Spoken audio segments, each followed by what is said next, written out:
This 5-minute scalping strategy surprised me. I backtested over 330 trades across 3 different entry models on the 5-minute time frame, and the data was interesting. Model 1 came in at 72%, 2 at 77%, and 3 tested at 86%. Now, before you get excited, this is historical testing. Backtests are not a guarantee of future performance, but what matters most is the structure behind it. Today, I'm breaking down exactly how this model works, how I filter direction, and where most traders mess this up. So if you're serious about improving your execution on the 5-minute time frame, smash the like button, subscribe to the channel, watch the disclaimer, and let's dive in.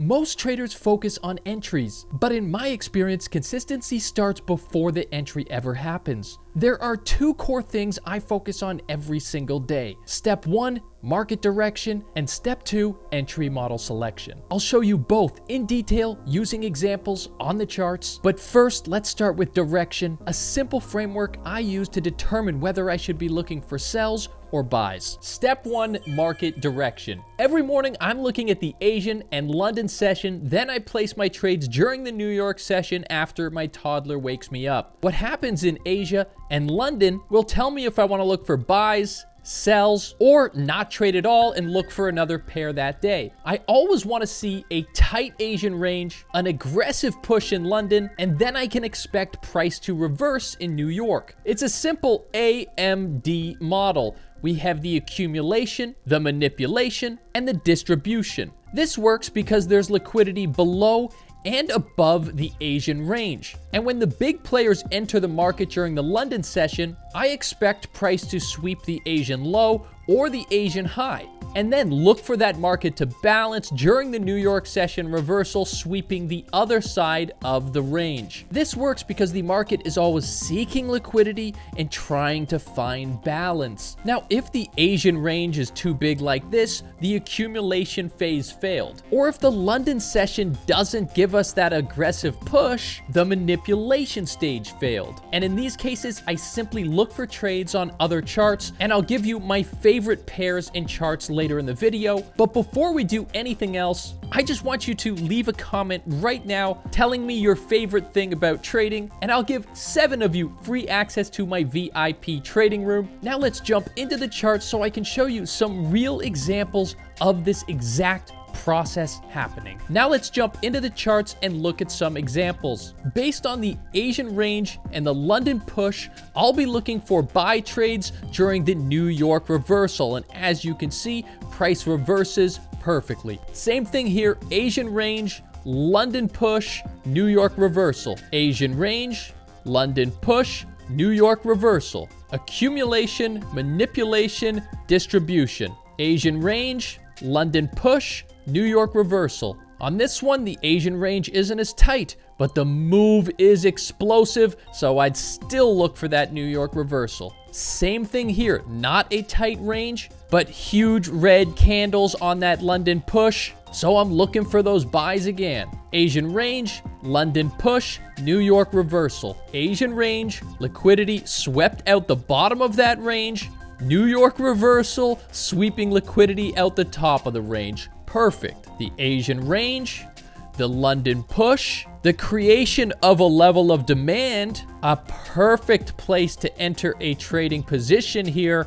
during that New York reversal. Entry models are coming next. And our last example, Asian range, London push, New York reversal. This really works, but I have to show you how I place the trades. So let's get into step 2 of this 5-minute scalping strategy, entry models. There are 3 entry models. I use all 3. Let's start with number 1, support and resist. So now I'm on the 5-minute time frame. I'm on Euro USD, and this is a live trade that I took. You could see we had the tight Asian range, the aggressive London push, and then I'm looking to get in on a buy during the New York reversal. So the first thing I do is I set up a support zone. You could see this zone was used as support right here, used as resistance right here. As the London push came down, sweeping the Asian low right here, we took liquidity below the level of support and got an immediate push up. So at this point, I'm looking to get into a trading opportunity. Now we got a pretty good reaction off of this level all the way to here. So I could have really got into a trading position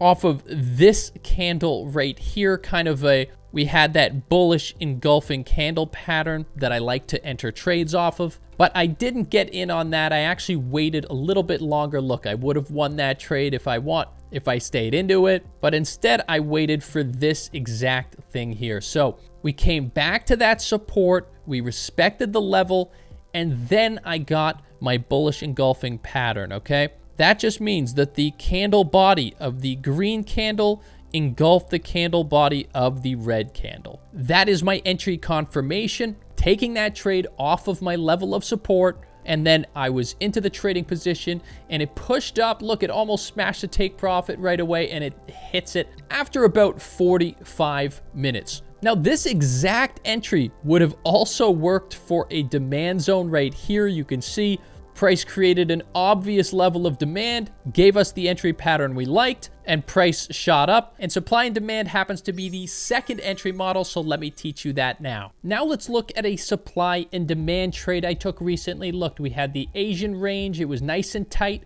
We took liquidity out the top. We got the London push, sweeping liquidity out the bottom. So on this trade, look, liquidity was swept out the top and out the bottom, but it still formed the perfect pattern. So I'm looking for that New York reversal, and I'm looking for buy trades, and I'm looking for levels of demand because I'm just looking for buy trades. And we get a level of demand almost immediately. You see the red candle before the big push up. 1, 2, 3, 4 green candles in a row, a big fair value gap right there, a break of structure right here. All of these things tells us this is a good demand zone if it can hold. So what are we doing? We're waiting for price to come back to that level of demand. Look, we want it to respect the level right there, and it does respect the level, look, perfectly. It doesn't close beneath it. And as we zoom in here, look, I'm starting to get the pattern. I'm getting the bullish engulfing pattern. The green candle is engulfing the red candle. That tells me we have the momentum. I'm ready to get into a trading position. Now, what do I want to target? I'll have my stop loss right here below the level of demand, or I could put that down here. I believe I had it here on the real trade. And as we scroll out, let's take a look at a level right here that I like, okay? This was a very, very obvious level of resistance and support.